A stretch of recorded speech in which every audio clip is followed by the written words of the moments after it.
Hey guys, Rob and Robert here. So today we're taking our first look at the Blazer now that we actually have it back to the house. So we're gonna go ahead and tear into this thing, do a compression test, do a fuel pressure test, and try to figure out why this thing has such a rough start, and then we'll be going from there. So if you remember our original Blazer test drive, we're getting a P0112 code, which is for the engine coolant temperature sensor. And no temperature. And no temperature on the gauge. I think we might have tracked that down. The engine coolant temperature sensor is just dangling loose and not plugged in. Yeah, try the clip on the bottom. No, I'm trying putting it upside down to see if it doesn't go in.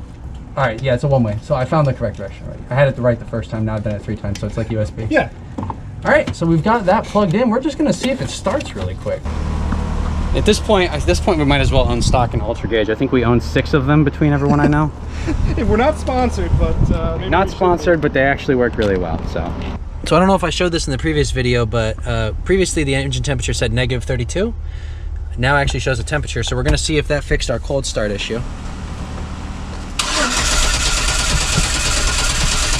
Update, did not fix the cold start issue, but that was definitely a problem. We got one problem down and many to go, I guess.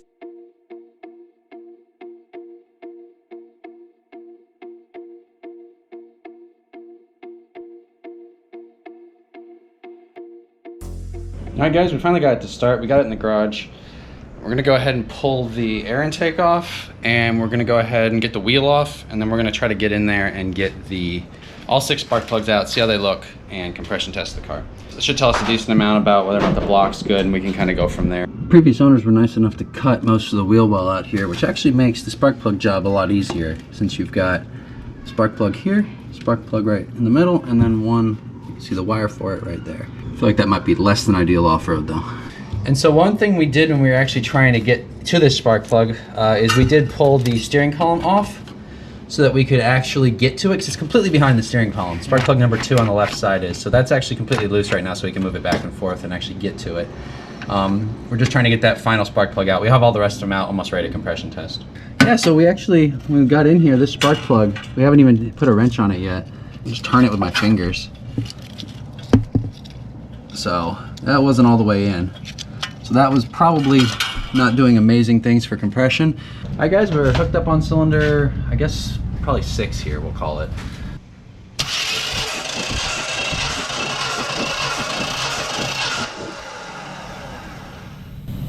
That was weird.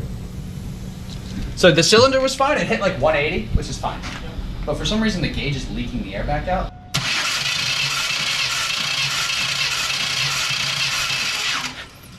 It hit 180, my gauge is just broken. All right guys, so far we've had 2 cylinders test at 180. Unfortunately, the compression tester kit I bought brand new is actually leaking, so it won't, what you're supposed to be able to do is it's supposed to go up to a number and then you're able to release the pressure over here. This one, it's just shooting up and leaking back out. I've already done it on 2 cylinders and they both leak, so I'm almost positive it's the gauge and not the cylinders. Luckily, we're still able to compression test with it since it still shows the number, it just leaks out right away. So far we're about halfway done. Go for it.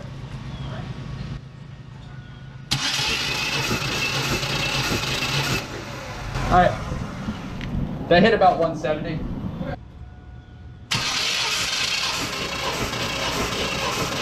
That's really strong, all right.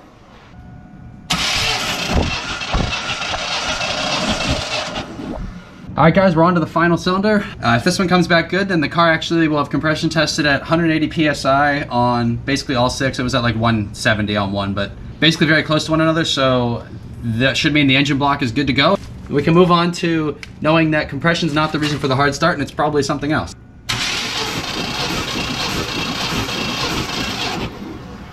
Like 190. Well, 245,000 miles on the dash, and she still has compression on all cylinders. That's pretty impressive, I gotta admit. So in lieu of a blown engine block, there was about, I think, 2 other things that were mentioned as reasons that this car could have a really hard start, and it's Robert's car, so I'll let him talk about it. So actually, I think it's 3 things. So number 1 would be the coolant temperature sensor. We did plug the old one back in, but I'm not sure if it's still reading incorrectly, so we do have a brand new Delphi brand one we're gonna put in.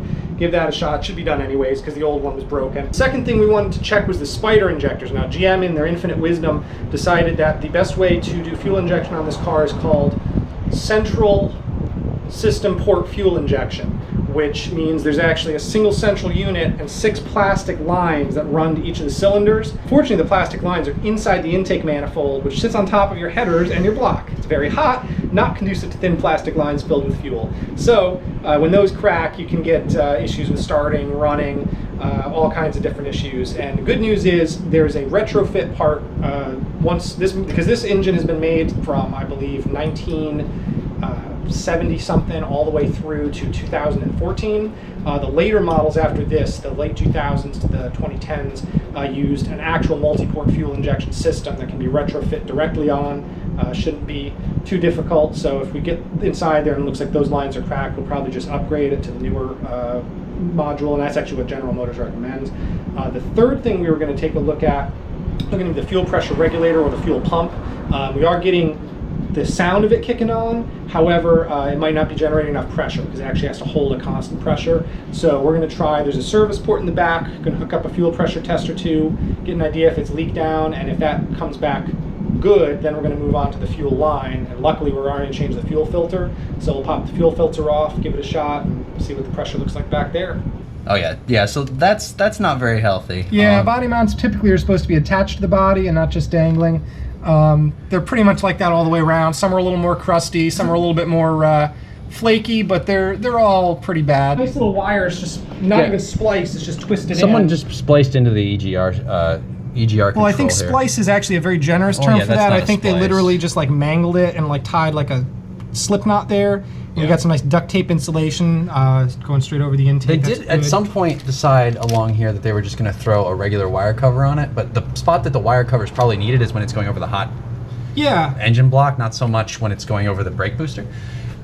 So whatever happened there was something, but we're probably just going to uninstall all of that. Well guys, we're taking a look at the fuel pressure situation here. That was the next thing we wanted to check. We were testing it at the service port on the back there.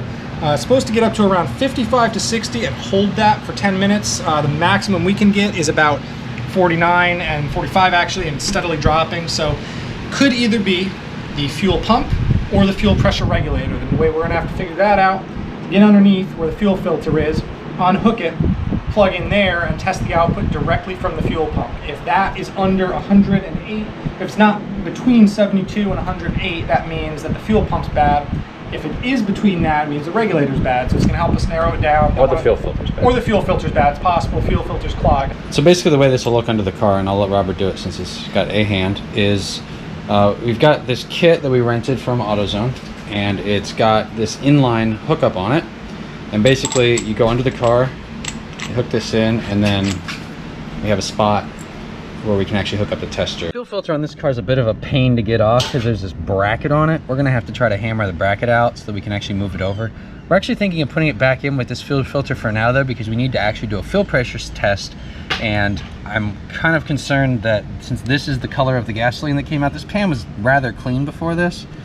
Yeah, all that sediment is out of the filter too. When you knock it over, all that black sediment comes out.